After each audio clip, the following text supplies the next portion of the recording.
আনিসুল হকের মৃত্যুতে শূন্য হয় ঢাকা উত্তর সিটি কর্পোরেশনের মেয়র পদ। একবার তফসিল ঘোষণা হলেও রিটের কারণে তা বাতিল করে কমিশন।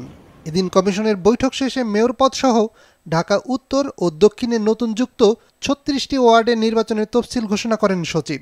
ঢাকা উত্তর এবং ঢাকা দক্ষিণ সিটি কর্পোরেশনের মোট ৩৬টি সংরক্ষিত এবং সাধারণ ওয়ার্ডের সাধারণ নির্বাচন অনুষ্ঠিত হবে। এখানে যেটা হবে সেটি হলো, এগুলো ইউনিয়ন ছিল, এগুলো সম্প্রসারিত ওয়ার্ড, এরকম ৩৬টি ওয়ার্ডে নির্বাচন অনুষ্ঠিত হবে। এটা মেয়াদ আমাদের কমিশনের ওই কাউন্সিলের যে যতদিন মেয়াদ থাকে ততদিন।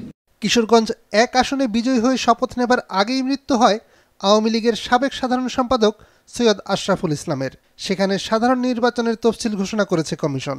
এটা উপনির্বাচন, এটা একদম যেহেতু শপথ গ্রহণ করে নাই, উপনির্বাচন হয় যদি কোনো শপথ গ্রহণের পরে মৃত্যুবরণ করেন তখন উপনির্বাচন হয়। যেহেতু উনি নির্বাচিত, গেজেটে প্রকাশিত, কিন্তু শপথ গ্রহণের পূর্বেই উনি মৃত্যুবরণ করেছেন, এটা সাধারণ নির্বাচন হিসাবে গণ্য করে এই তফসিল ঘোষণা করা হয়েছে।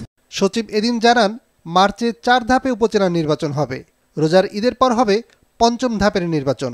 পঞ্চম উপজেলা পরিষদ নির্বাচন ৫টি ধাপে অনুষ্ঠিত হবে।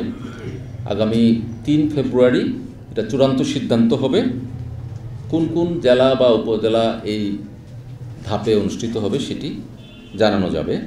তবে প্রথম ধাপটা অনুষ্ঠিত হবে মার্চের ৮ অথবা ৯ তারিখ। সংরক্ষিত নারী আসনে নির্বাচনের তফসিল ঘোষণা হবে আগামী ৩রা ফেব্রুয়ারি। তৃতীয় লিঙ্গের কেউ নির্বাচন করতে চাইলে নারী ভোটার তালিকায় তার নাম থাকতে হবে বলে জানান সচিব। নিয়াজ মোরশেদ, মাছরাঙা সংবাদ, ঢাকা।